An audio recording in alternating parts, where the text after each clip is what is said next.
BSP బయటికి రావాలి. ఎంతసేపు నాయకులంటే ఏదో వారసత్వాలు. పెందుర్తి ఎమ్మెల్యే ఉన్నాడు, ఆయన కొడుకేనా వారసుడు, ఇంకెవరు కనుక ఇంకా మామూలు రాకూడదా బయటికి? తీసుకొస్తాం బయటికి. వీళ్ళు తెలుగుదేశం నాయకులు ఇవ్వగలరా? ఒక కండక్టర్ కొడుకు మీరు సీట్ ఇవ్వగలరా? మనం ఇవ్వగలం. మీరు ఒక పోలీస్ కానిస్టేబుల్ కొడుకు సీట్ ఇవ్వగలరా? మనం ఇవ్వగలం. ఎందుకంటే సాటి మనిషిని ఆ కష్టాన్ని అర్థం చేస్తున్నాం. ఒక రైతుకి ఒక ఆటో డ్రైవర్ వచ్చి మీ ఆఫీస్కి వచ్చి నేను అభ్యర్థిత్వాన్ని ఇవ్వగలం, మీకు ఒక అప్లికేషన్ ఇవ్వగలం, మేము చూడగలం, పరిశీలించగలం. మీకు ఆ స్థాయి వాళ్ళు చేయరు. ఎందుకంటే నేను చిన్న జీవితం చూసి చిన్న జీవితం కోరుకునేవాడిని. మేబీ నేను ఫ్లైట్లో తిరగచ్చేమో, హెలికాప్టర్లో ఎగరొచ్చేమో, కానీ అది నాకు సరదా కాదు. అది ఇక్కడి నుంచి అక్కడికి వెళ్ళడానికి ఒక సాధన, ఒక వాహనం తప్ప అది లక్షరీగా చూడండి. నేను వీళ్ళు అడుగుతున్నారు మొన్న, నీకు ఎక్కడి నుంచి వచ్చినాయి ఫ్లైట్లు, నీకు ఎక్కడి నుంచి వచ్చిన విమానాలంటే వెళ్ళి జగన్మోహన్ రెడ్డిని అడగచ్చుగా, చంద్రబాబు గారిని అడగచ్చుగా, ఏం పవన్ కళ్యాణ్ అడుగుతాను. సరే, దానికి సమాధానం చెప్తా. నేను సినిమా ఆడియో ఫంక్షన్స్ నేను కోట్లు తీసుకునే యాక్టర్ని, మోసాలు చేసే యాక్టర్ని కాదు, కోట్లు తీసుకునే యాక్టర్ని గుర్తుపెట్టాను. కోట్లు ట్యాక్సులు కట్టిన యాక్టర్ని.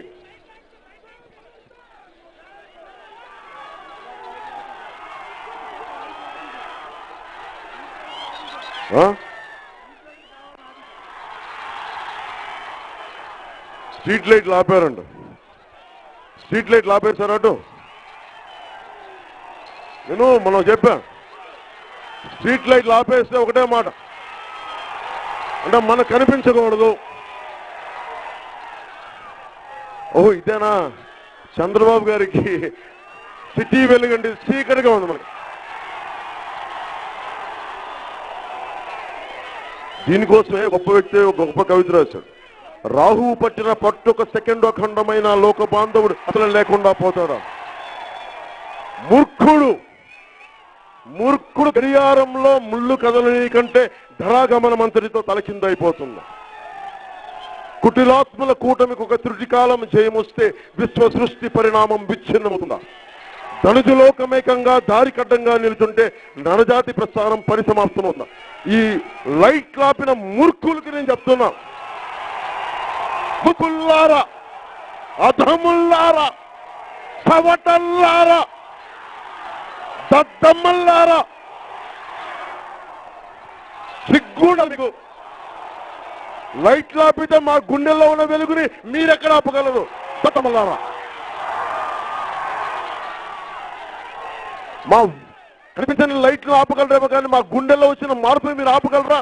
దద్దమ్మల్లారా మీరు.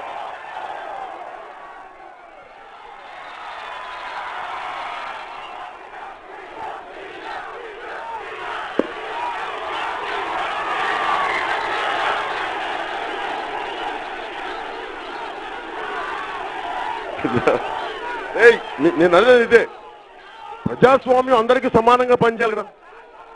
వీళ్ళకి కూడా ప్రత్యేకించి పనిచేసి మాకేమో పని చేయదా? నేను చెప్తున్నా, నేను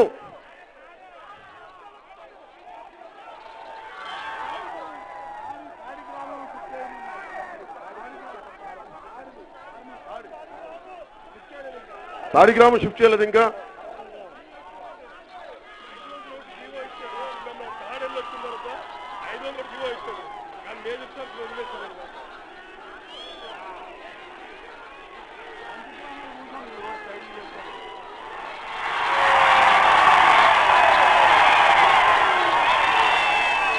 నేను తాడి గ్రామంకి వచ్చాను ఇందాక, అదే పొల్యూషన్ కదా ఇది, ఆ బాధతోనే మాట్లాడుతున్నాను. నేను